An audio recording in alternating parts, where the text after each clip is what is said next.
Assalamualaikum warahmatullahi wabarakatuh. Saya Afitan Nurhamidah, absen 36 dengan NIM 12201193268. Di sini saya dari kelompok 6 akan menjelaskan tentang aspek kisah, tokoh utama dan inti ajaran tasawuf. Yang terdapat 4 tokoh. Baik, tokoh yang pertama yaitu kisah Imam Junaid al-Baghdadi. Al-Junaid memiliki nama lengkap Abu Al-Qasim Al-Junaid bin Muhammad Al-Khossos Al-Khawariri Al-Baghdadi. Al-Junaid lahir di Nahawat pada tahun 210 Hijriah. Ia tumbuh dewasa dan menghabiskan hidupnya di kota Baghdad. Wafat pada 297 Hijriah. Beberapa riwayat menyebut wafat pada hari Sabtu. Sebagian menyebut pada hari Jumat dan baru dimakamkan pada hari Sabtu. Selanjutnya yaitu tentang tasawuf Al-Junaid. Di tengah perkembangan pemikirannya luar biasa, Al-Junaid muncul dengan gagasan tasawufnya. Menurut Taftazani, tasawuf Al-Junaid bukan tasawuf yang ekstrim. Tasawuf yang dilakukan Al-Junaid termasuk tasawuf yang moderat. Selanjutnya ada sebuah pemahaman bahwa Al-Junaid muncul sebagai tokoh sufi di tengah perkembangan ilmu pengetahuan yang demikian pesat. Al-Junaid memberikan corak tasawuf di tengah perkembangannya filsafat dengan hadirnya tokoh semisal Al-Kindi dan Al-Farabi. Bangunan intelektual Al-Junaid terkombinasi dari pamannya Al-Sakoti dan masanya sebagai masa keemasan Islam. Selanjutnya untuk tokoh yang kedua yaitu Rabi'ah Al-Adawiyah. Rabi'ah binti Ismail Al-Adawiyah yang nama lengkapnya adalah Ummul Khair Rabi'ah binti Ismail Al-Adawiyah Al-Kisiyah adalah satu di antara para sufi Basrah yang paling terkenal. Beliau juga termasuk tokoh sufi pada abad pertama dan kedua.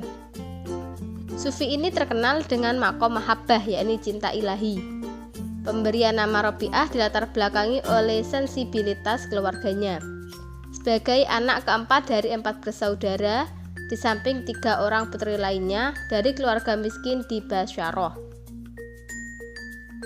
Kemudian Rabi'ah Al-Adawiyah, konsep ajarannya yaitu berisi tentang pokok ajaran tasawuf beliau yang berisi tentang cinta, yakni al-hab atau mahabbah. Mungkin sekian yang dapat saya sampaikan. Wassalamualaikum warahmatullahi wabarakatuh.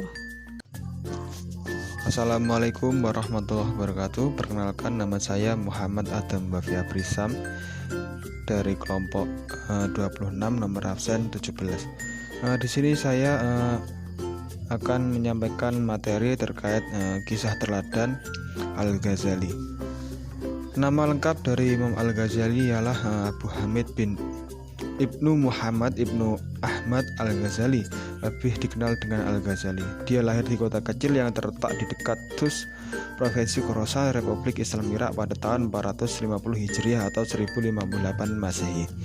Nama Al-Ghazali ini berasal dari ghazal yang berarti tukang menenun benang, karena pekerjaan ayahnya adalah seorang penenun benang wol.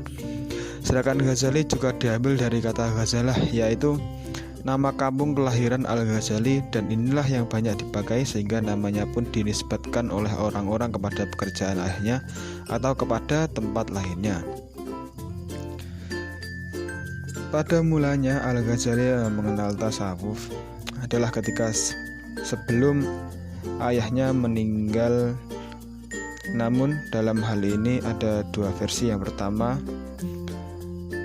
ayahnya sempat menitipkan Al-Ghazali kepada saudaranya yang bernama Ahmad. Ia adalah seorang sufi dengan bertujuan untuk mendidik dan membimbingnya dengan baik.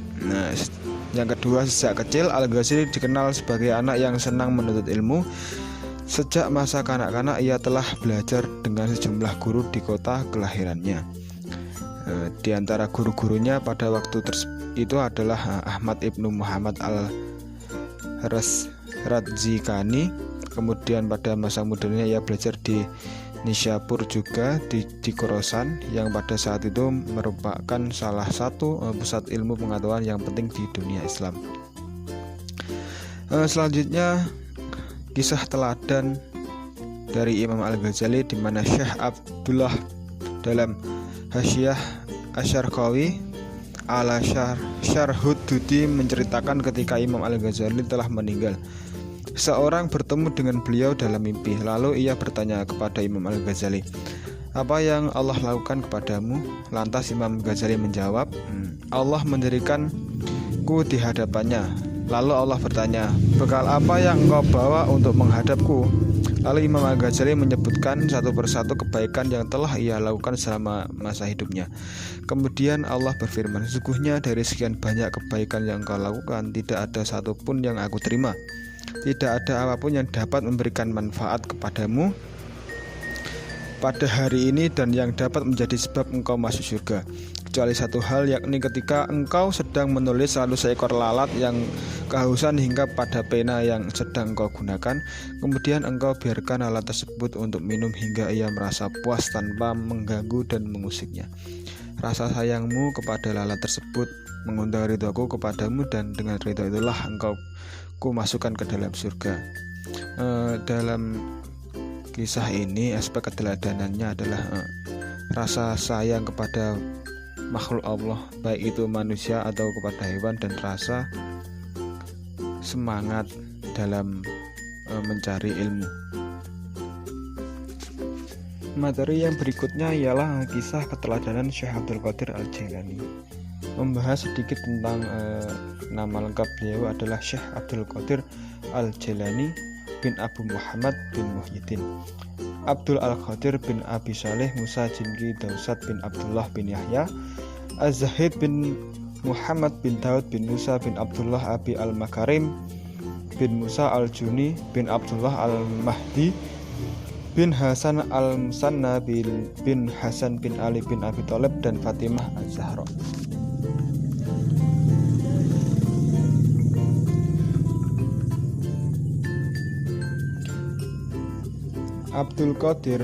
Syekh Abdul Qadir Al-Jailani lahir pada tanggal 1 Ramadan tahun 470 Hijriah atau sekitar 1077 sampai 1166 Masehi di desa Nif, kota Al-Jil atau juga Jailan dan Gilan yang sekarang dikenal sebagai wilayah Iran. Dalam sebuah riwayat, Syekh Abdul Qadir pernah tanya oleh muridnya, yaitu Syekh Muhammad bin Khalid Al-Wani, tentang bagaimana membangun konsep hidup. Syekh Abdul Qadir pun menjawab bahwa dirinya menjunjung tinggi kejujuran. Dengan memegang teguh kejujuran, aku selamat dari perbuatan jahat para perampok saat ia dalam perjalanan menuntut ilmu di Baghdad. Dan kisah ini pun diceritakannya kepada sang murid. Ceritanya berawal saat Syekh Abdul Qadir Al-Jailani meminta izin kepada ibunya pergi ke Baghdad untuk menuntut ilmu. Ibunya pun mengizinkannya dan memberikan uang sebagai bekal dalam perjalanan menuju Baghdad. Uang sebanyak 40 dinar itu diselipkan di lipatan pakaian di bawah ketiak Syekh Abdul Qadir. Sebelum berangkat, ibunya berpesan agar senantiasa jujur dalam kondisi apapun. Syekh Abdul Qadir pun kemudian berangkat dengan rombongan kecil yang hendak menuju Baghdad. Saat itu sampai di wilayah Hamdan. Rombongan yang akan pergi ke Baghdad itu pun dihadang oleh para perampok. Para perampok pun merampas semua harta benda orang-orang yang akan berangkat ke Baghdad tersebut.